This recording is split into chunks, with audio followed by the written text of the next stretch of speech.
હસમુખભાઈ, મારે જાણવું છે, ગઈકાલે રાજકોટના એક પાર્ટી પ્લોટની પાસે મવડી 4 રસ્તાની નજીક આ ઘટના આખી બની હતી કે જેમાં પીઆઈ સંજય પાદરિયા દ્વારા જયંતિ સરદારા ઉપર હુમલો કરવામાં આવ્યો હતો.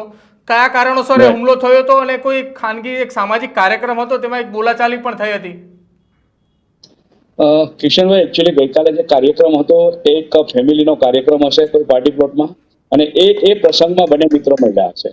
બંને મિત્રો સાથે વાતચીત અને વાર્તાલાપ થયા પછી બંને મિત્રોએ કઈ રીતે એના મતભેદો અને મનભેદો ઉભા થયા અને વાત વણસી અને હુમલો કર્યો એ તો એ જ જાણતા હોય. અચ્છા, આ બંને સંસ્થા વચ્ચે કોઈ રાજકોટની અંદર વિખવાદ કઈ ચાલી રહ્યો છે? કેમ કે છેલ્લા કેટલાક સમયથી સમાચારો પણ આવી રહ્યા હોય છે કે ખોડલધામ અને સરદારધામ વચ્ચે કોઈ વિખવાદ હોય ને એ વિખવાદના કારણે આ પ્રકારની ઘટના બની. કિશનભાઈ, હું આપને જણાવું, પાદરિયા સાહેબ અને ભાઈ શ્રી સરદારા જયંતિભાઈ બંને મિત્રો સમાજના દીકરા છે. બંને મિત્રો ખોડલધામ સાથે સંકળાયેલા છે, રાઈટ.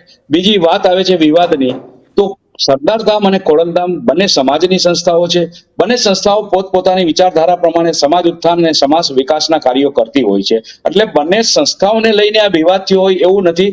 એ બંને મિત્રોના કોઈ અંગત કારણોસર બોલાચાલી થઈ અને વાત વણસી હોય અને પછી સંસ્થાઓને વચ્ચે લાવે તો એ વાત યોગ્ય નથી, એ વાત વ્યાજબી નથી. કિશનભાઈ, અચ્છા હસમુખભાઈ, આમાં સંજય પાદરિયા દ્વારા કોઈ ધમકી આપવામાં આવી હોવાનું પણ જયંતિ સરદારે ઉલ્લેખ કર્યો છે. એમને એવું કહ્યું છે કે મને જાનથી મારી નાખવાની પણ ધમકી આપવામાં આવી છે, દૂર રહેવાની પણ વાત કરી છે સરદારધામથી. આ પ્રકારની કોઈ વાતચીત? કિશનભાઈ, જયંતિભાઈ એવું કહે છે કે મને સંજય પાદરિયા સાહેબે સરદારધામથી દૂર રહેવાની વાત કરી છે, ધમકી આપી છે. હવે એની વાતચીત તો આપણે ના કરી શકીએ. એટલે શું બીનાભાઈની છે અને શું વાતચીત થઈ છે એ તો એ જ કહી શકે. બીજી વાત કે જ્યારે સમાજની વાત હોય, જ્યારે સમાજની વાત હોય અને બંને મિત્રો વ્યક્તિગત રીતે કોઈ વાત મતભેદથી જ્યારે સમાજને વચ્ચે લાવતા હોય તો એ વાત યોગ્ય નથી. એ તો બંને પોતપોતાના બચાવ માટે આક્ષેપો અને પ્રતિ આક્ષેપો કરતા હોય છે.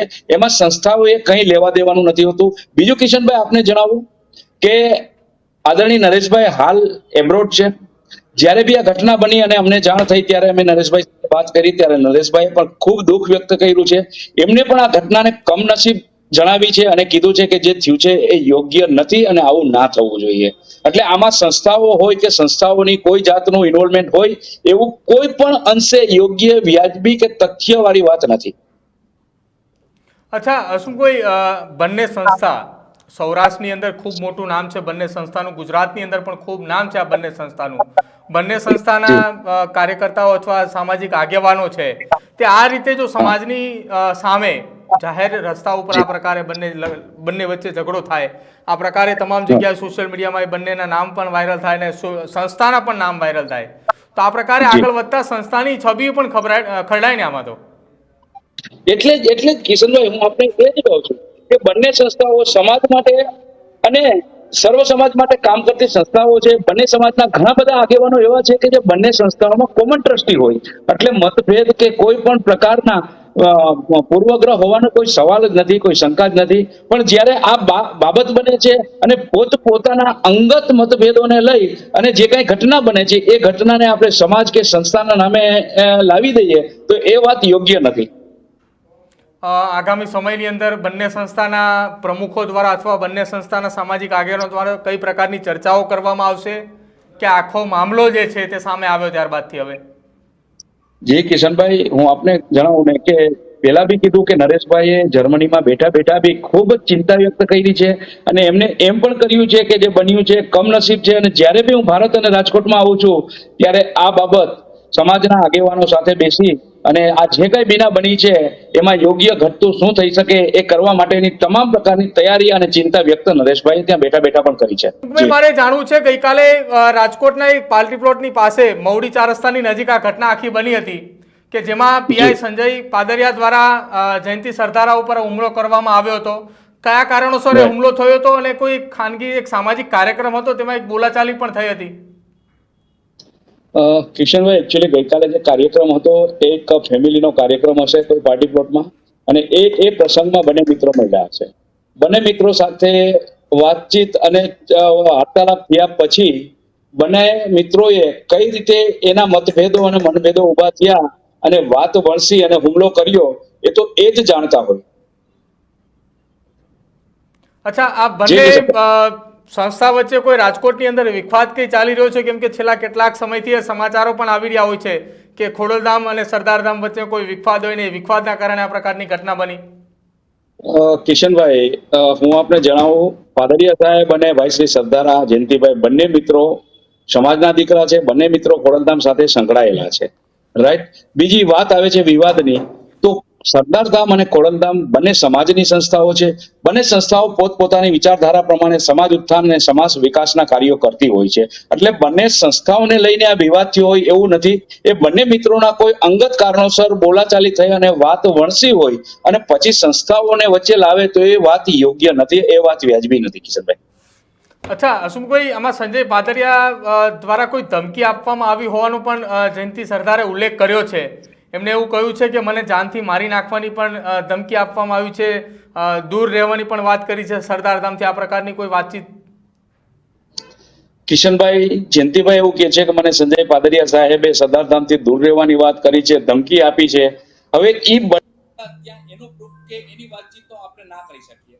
એટલે શું બીનાભાઈની છે અને શું વાતચીત થઈ છે એ તો એ જ કહી શકે.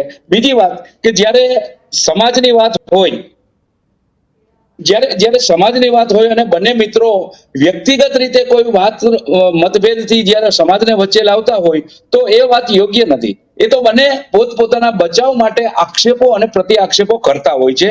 એમાં સંસ્થાઓએ કંઈ લેવા દેવાનું નથી હોતું. બીજું કિશનભાઈ આપને જણાવું કે આદરણીય નરેશભાઈ હાલ એબ્રોડ છે. જ્યારે બી આ ઘટના બની અને અમને જાણ થઈ ત્યારે અમે નરેશભાઈ સાથે વાત કરી ત્યારે નરેશભાઈએ પણ ખૂબ દુઃખ વ્યક્ત કર્યું છે. એમને પણ આ ઘટનાને કમનસીબ જણાવી છે અને કીધું છે કે જે થયું છે એ યોગ્ય નથી અને આવું ના થવું જોઈએ. એટલે આમાં સંસ્થાઓ હોય કે સંસ્થાઓની કોઈ જાતનું ઇન્વોલ્વમેન્ટ હોય એવું કોઈ પણ અંશે યોગ્ય, વ્યાજબી કે તથ્યવાળી વાત નથી. અચ્છા હસમુખભાઈ, બંને સંસ્થા સૌરાષ્ટ્રની અંદર ખૂબ મોટું નામ છે બંને સંસ્થાનું, ગુજરાતની અંદર પણ ખૂબ નામ છે આ બંને સંસ્થાનું. બંને સંસ્થાના કાર્યકર્તાઓ અથવા સામાજિક આગેવાનો છે તે આ રીતે જો સમાજની સામે જાહેર રસ્તા ઉપર આ પ્રકારે બંને વચ્ચે ઝઘડો થાય, આ પ્રકારે તમામ જગ્યાએ સોશિયલ મીડિયામાં એ બંનેના નામ પણ વાયરલ થાય અને સંસ્થાના પણ નામ વાયરલ થાય, તો આ પ્રકારે આગળ વધતા સંસ્થાની છબી પણ ખરડાય ને આમાં તો. એટલે જ કિશનભાઈ, હું આપણે એ જ કહું છું કે બંને સંસ્થાઓ સમાજ માટે અને સર્વ સમાજ માટે કામ કરતી સંસ્થાઓ છે. બંને સમાજના ઘણા બધા આગેવાનો એવા છે કે જે બંને સંસ્થાઓમાં કોમન ટ્રસ્ટી હોય. એટલે મતભેદ કે કોઈ પણ પ્રકારના પૂર્વગ્રહ હોવાનો કોઈ સવાલ જ નથી, કોઈ શંકા જ નથી. પણ જ્યારે આ બાબત બને છે અને પોતાના અંગત મતભેદોને લઈ અને જે કઈ ઘટના બને છે એ ઘટનાને આપણે સમાજ કે સંસ્થાના નામે લાવી દઈએ તો એ વાત યોગ્ય નથી. આગામી સમયની અંદર બંને સંસ્થાના પ્રમુખો દ્વારા અથવા બંને સંસ્થાના સામાજિક આગેવાનો દ્વારા કઈ પ્રકારની ચર્ચાઓ કરવામાં આવશે કે આખો મામલો જે છે તે સામે આવ્યો ત્યારબાદથી હવે? જી કિશનભાઈ, હું આપને જણાવું ને કે પેલા બી કીધું કે નરેશભાઈએ જર્મનીમાં બેઠા બી ખૂબ જ ચિંતા વ્યક્ત કરી છે અને એમને એમ પણ કર્યું છે કે જે બન્યું છે કમનસીબ છે અને જ્યારે બી હું ભારત અને રાજકોટમાં આવું છું ત્યારે આ બાબત સમાજના આગેવાનો સાથે બેસી અને આ જે કઈ બીના બની છે એમાં યોગ્ય ઘટતું શું થઈ શકે એ કરવા માટેની તમામ પ્રકારની તૈયારી અને ચિંતા વ્યક્ત નરેશભાઈએ ત્યાં બેઠા પણ કરી છે.